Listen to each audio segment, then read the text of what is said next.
Zhuang Zhou, often known as Zhuangzi, was an influential Chinese philosopher who lived around the 4th century BC during the Warring States period, a period corresponding to the summit of Chinese philosophy, the Hundred Schools of Thought.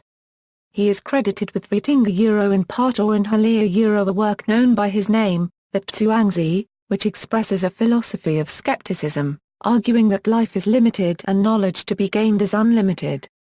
Life. The only account of the life of Zhuangzi is a brief sketch in Chapter 63 of Sima Qian's Records of the Grand Historian, and most of the information it contains seems to have simply been drawn from anecdotes in the Zhuangzi itself.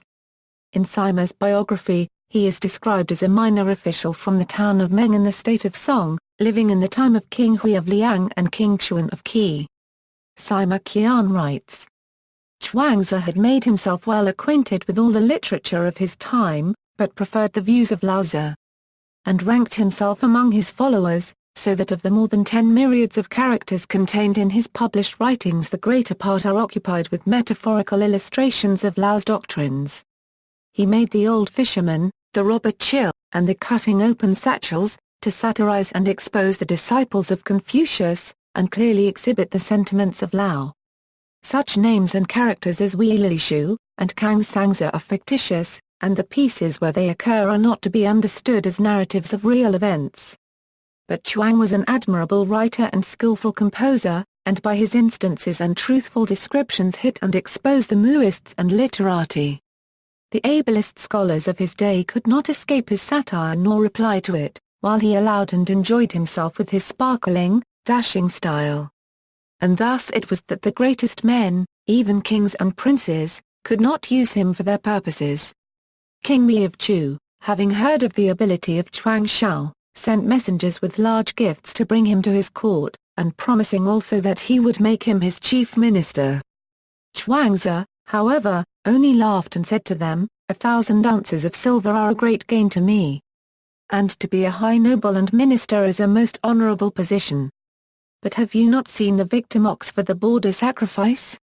It is carefully fed for several years, and robed with rich embroidery that it may be fit to enter the grand temple. When the time comes for it to do so, it would prefer to be a little pig, but it cannot get to be so. Go away quickly, and do not soil me with your presence. I had rather amuse and enjoy myself in the midst of a filthy ditch than be subject to the rules and restrictions in the court of a sovereign.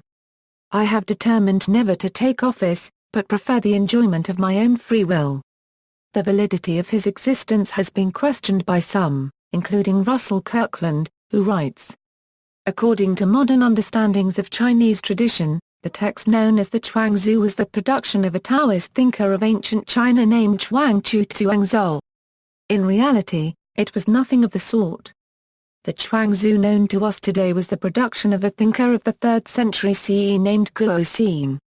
Though Guo was long called merely a commentator, he was in reality much more. He arranged the texts and compiled the present 33-chapter edition. Regarding the identity of the original person named Zhuangzi, there is no reliable historical data at all. However, Sima Qian's biography of Zhuangzi predates Guo Xiang by centuries.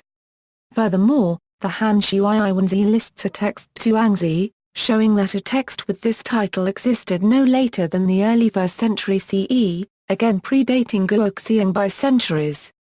Writing. Zhuangzi is traditionally credited as the author of at least part of the work bearing his name, the Zhuangzi. This work, in its current shape consisting of 33 chapters, is traditionally divided into 3 parts. The first, known as the Inner Chapters, consists of the first 7 chapters. The second, known as the Outer Chapters, consists of the next 15 chapters. The last, known as the Mixed Chapters, consist of the remaining 11 chapters. The meaning of these 3 names is disputed. According to Guo Xiang, the inner chapters were written by Zhuangzi, the outer chapters written by his disciples, and the mixed chapters by other hands. The other interpretation is that the names refer to the origin of the titles of the short tersa. The inner chapters take their titles from phrases inside the chapter, the outer chapters from the opening words of the chapters, and the mixed chapters from a mixture of these 2 sources. Further study of the text does not provide a clear choice between these alternatives.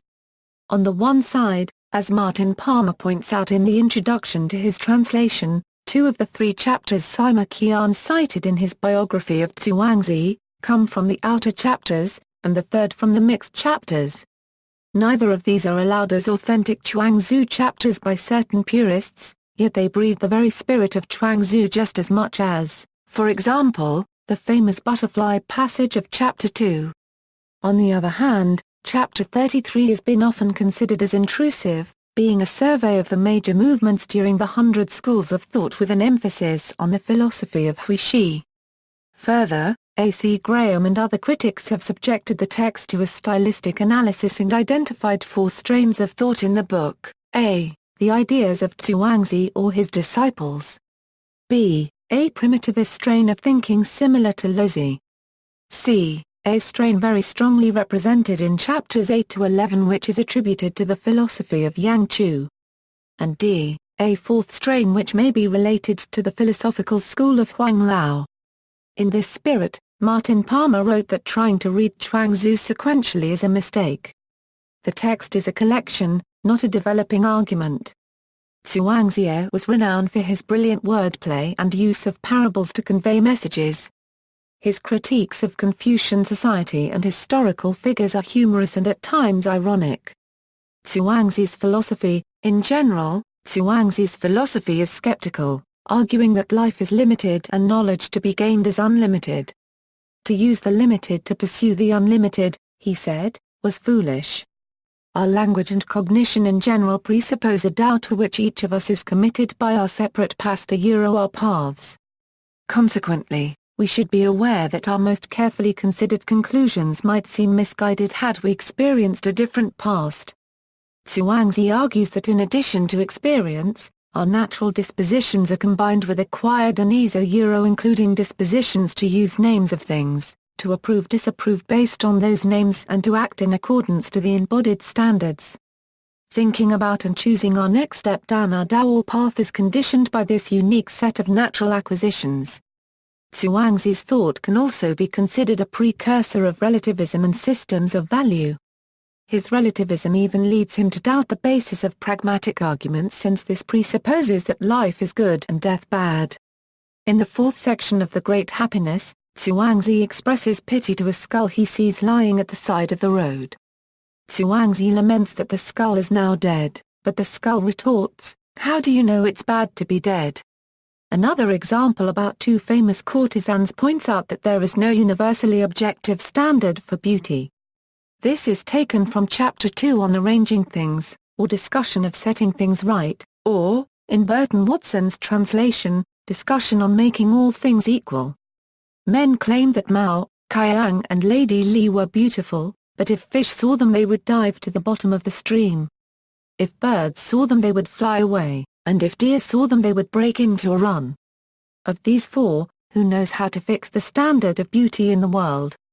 However, this subjectivism is balanced by a kind of sensitive holism in the famous section called The Happiness of Fish. Zhuangzi and Huizi were strolling along the dam of the Hao waterfall when Zhuangzi said, "See how the minnows come out and dart around where they please. That's what fish really enjoy." Huizi said, "You're not a fish how do you know what fish enjoy?" Zhuangzi said, "You're not me, so how do you know I don't know what fish enjoy?" Huizi said, "I'm not you, so I certainly don't know what you know. On the other hand, you're certainly not a fish so that still proves you don't know what fish enjoy." Zhuangzi said, "Let's go back to your original question, please.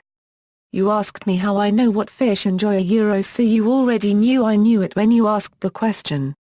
I know it by standing here on the bridge of Hao River."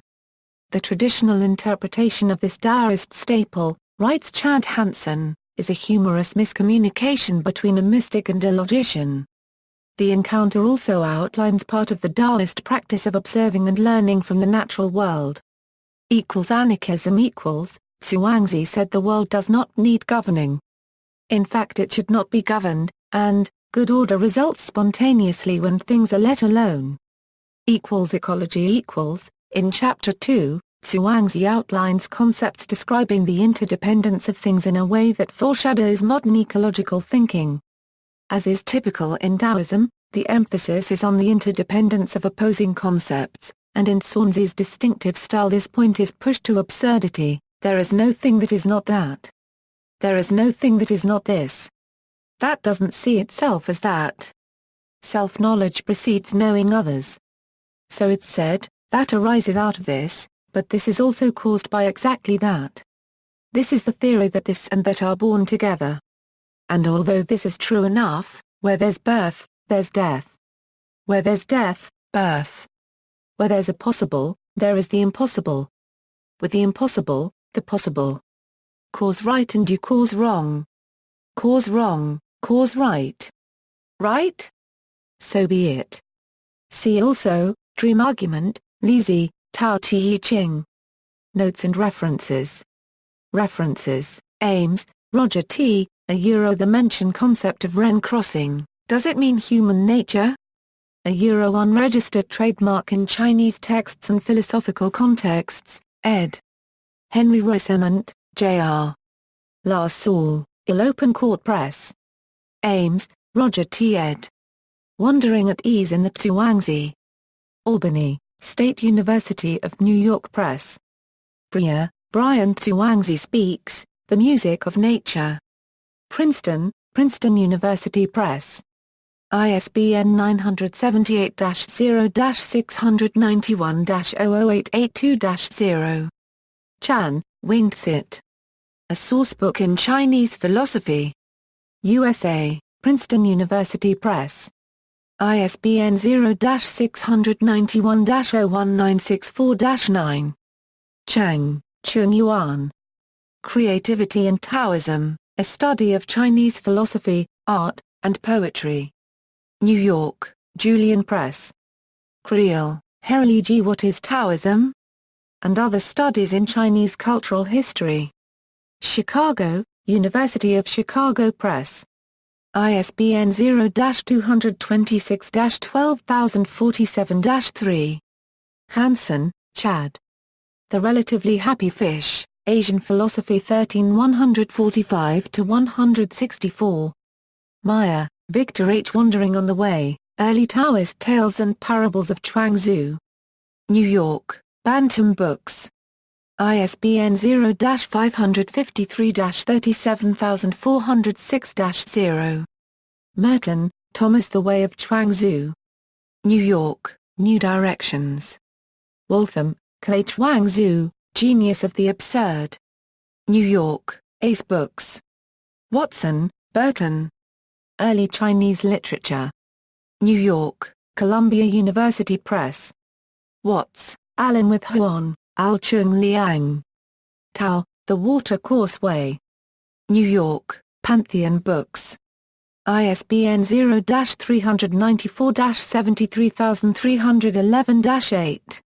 External links, Zhuangzi Bilingual Chinese-English version, Chinese Text Project, The Zhuangzi Being Boundless, complete translation of Zhuangzi by Nina Curie, Zhuang Zhou at Taoism.net, Zhuang Zhou's Stories and Teachings, translations by Derek Lin, Zhuangzi, The Internet Encyclopedia of Philosophy, Zhuangzi, Stanford Encyclopedia of Philosophy, selection from the Zhuangzi, translated by Patricia Ebry, Zhuang Zhou at talipage.org, Zhuangzi, Chapter 1, Zhuangzi, Chapter 2, James Legge. Complete translation in English. The Legge translation of the complete Zhuang Zhou updated.